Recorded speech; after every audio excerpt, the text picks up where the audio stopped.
আসসালামু আলাইকুম রহমতুল্লাহ।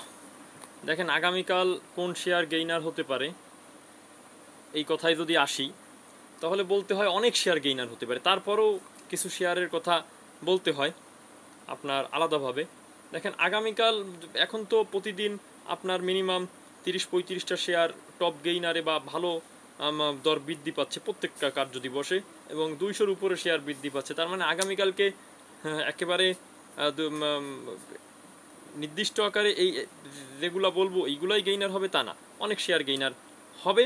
সঙ্গে সঙ্গে আমি যেটা বলতে চাই, আগামীকালকের জন্য যে সাজেশন, যে শেয়ারগুলোর দিকে বিনিয়োগকারীরা নজর রাখতে পারে, এই শেয়ারগুলো নিয়ে একটু জাস্ট কিঞ্চিত আলোচনা করব। তবে আমি আবারও বলি, মানে অন্য শেয়ার গেইনার হবে না তা না, অনেক শেয়ার গেইনার হবে, এইটা আমাদের বোঝার দরকার।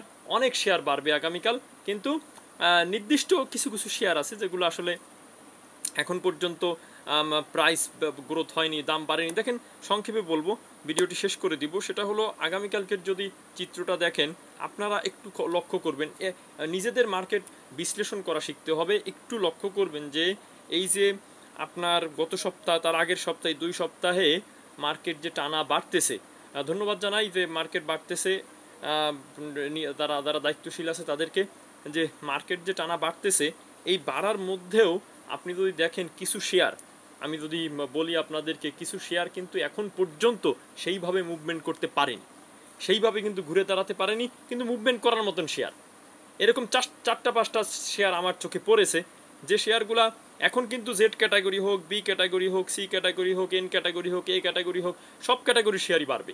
কিন্তু আমার কাছে দেখেছি কিছু শেয়ার একেবারে তার সর্বোচ্চ যে ডাউন প্রাইস এই যে হয়েছে, সেটা কয়েক বছরের মধ্যে, এবং এবারের যে ভয়াবহ পতন আমরা দেখলাম, তার মধ্যে সর্বোচ্চ ডাউন প্রাইস হয়েছে তার আশেপাশেই আছে।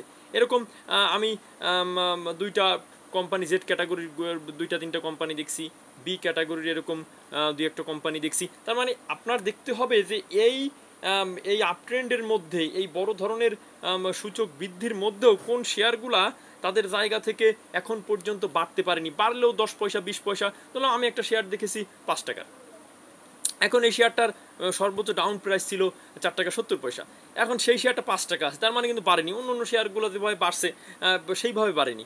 এই জাতীয় একটা শেয়ার দেখেছি আপনার